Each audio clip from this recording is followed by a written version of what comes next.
This is section 2.5, solving exponential equations.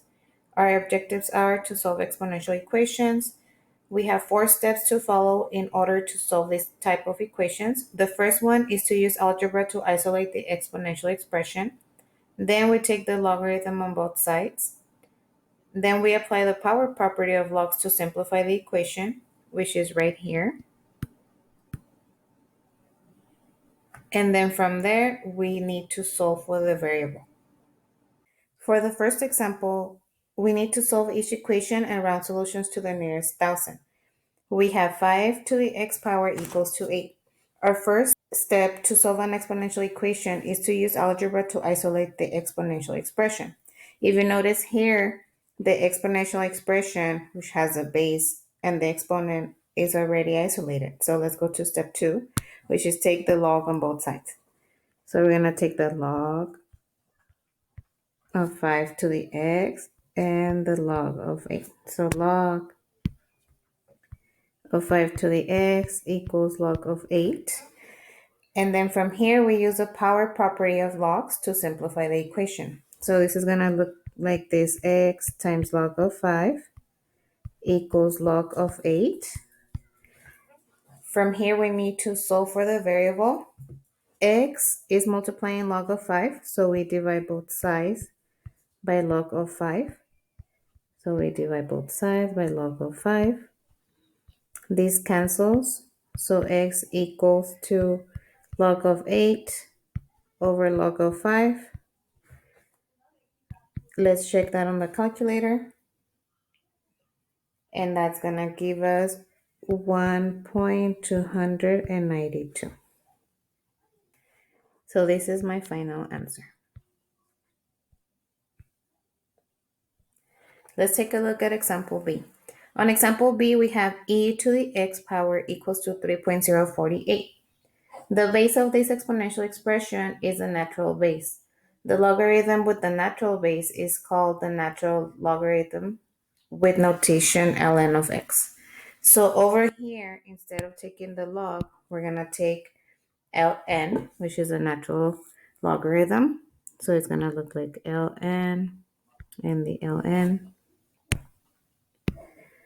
of e to the x equals to ln of 3.048.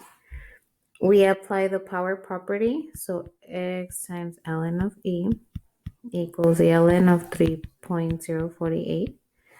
Now over here, this is 1. If you check on the calculator, it's going to give you 1. So anytime you see ln of e, that's going to be equal to 1. Since that is 1, we have x equals the ln of 3.048.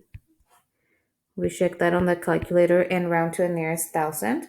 So my answer is going to be 1.114.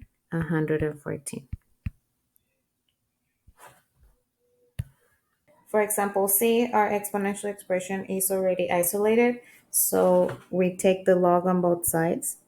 So we have log 4 to the x plus 3 equals to log of 15. We apply the power property.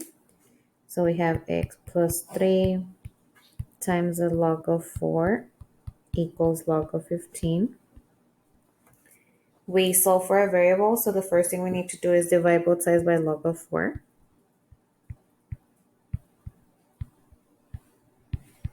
These cancels. So now we have x plus 3 equals log of 15 over log of 4. Now from here, we're going to subtract 3 on both sides. We subtract 3 on both sides. So that's going to leave us with x equals log of 15 over log of 4 minus 3. Let's go ahead and solve this on the calculator. So we have parentheses, fraction, log of 15 over log of 4 minus 3. Round to the nearest thousand, so that's going to be negative 1.047. So this is approximately negative 1.047. Now for example D, we need to isolate our exponential expression. So the first thing we do is divide both sides by 2. Now we have 15 to the negative x equals to 9. Take the log on both sides. So log of 15 to the negative x equals to log of 9. Apply the power property of logs. So this is going to be negative x times the log of 15 equals the log of 9. We divide both sides by log of 15. So we have negative x is approximately, once we do this on the calculator, that's 0.811, but my variable is negative. So from here we divide both sides by negative 1. So x is approximately negative 0.811. For example 2, our exponential expression is isolated. So let's go ahead and take the log on both sides.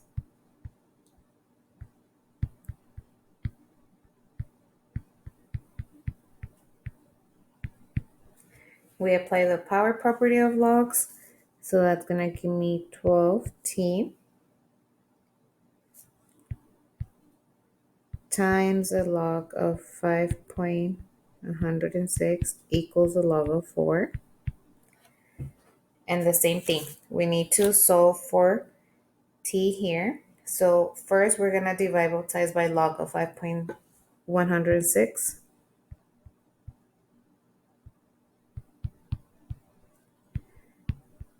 Log of 5.106. This cancels. So we have 12t equals log of 4 over the log of 5.106. And then 12t, 12 and t are multiplying. That means we're going to divide both sides by 12. So we divide both sides by 12.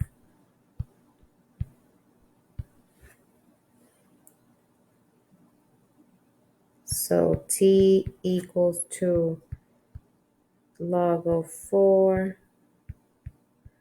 over log of 5.106 divided by 12.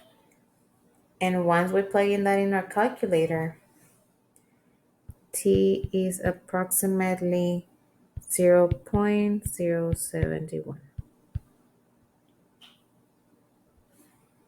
For example B, we have 27 to the 2x equals to 9. This one is very similar to example A. So this one, go ahead and try it out. So example B, try it out. Example C, again, we need to isolate our exponential expression.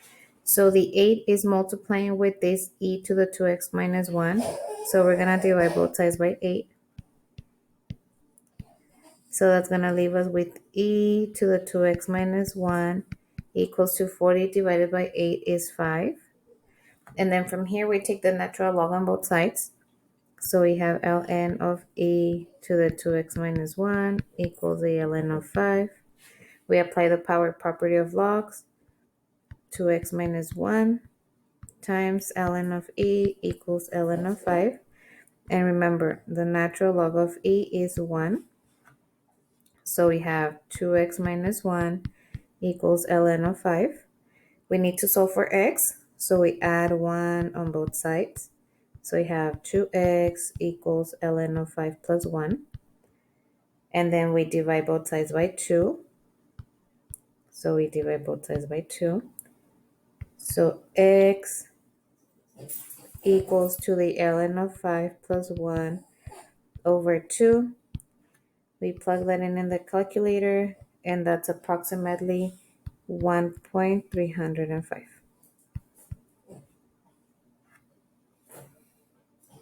For example D, again, isolate the expression with the exponent.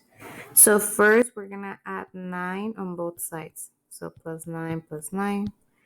So we have 4 times 3 to the y equals to 19. And then these two are multiplying, so we're going to divide both sides by 4.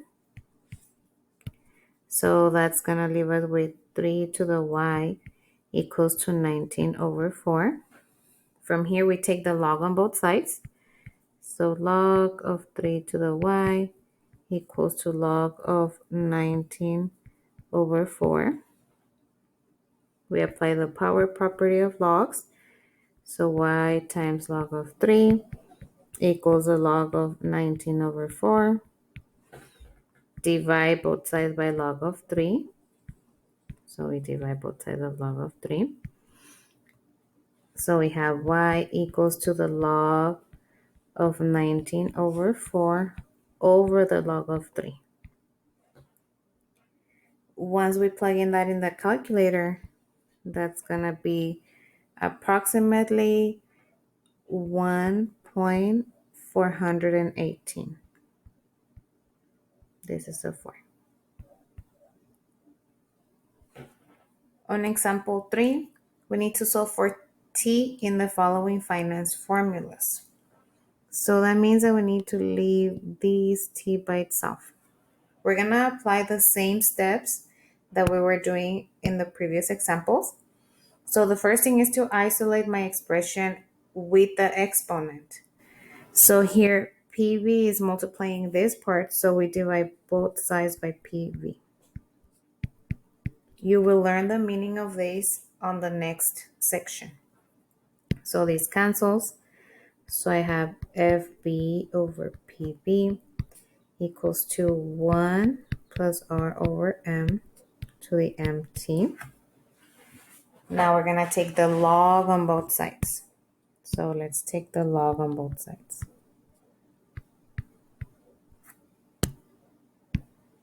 So we have a log of FB over PB equals a log of 1 plus R over M to the MT.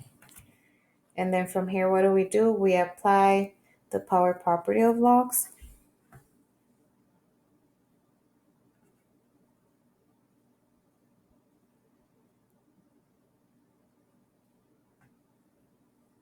So the power property of log says we have log of FB over PB equals to MT times the log of 1 plus R over M. What do we do from here? These two are multiplying, so we divide both sides by the log of 1 plus R over M.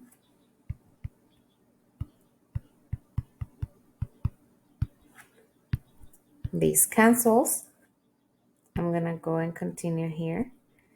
So we have log of FB over PB over the log of 1 plus R over M.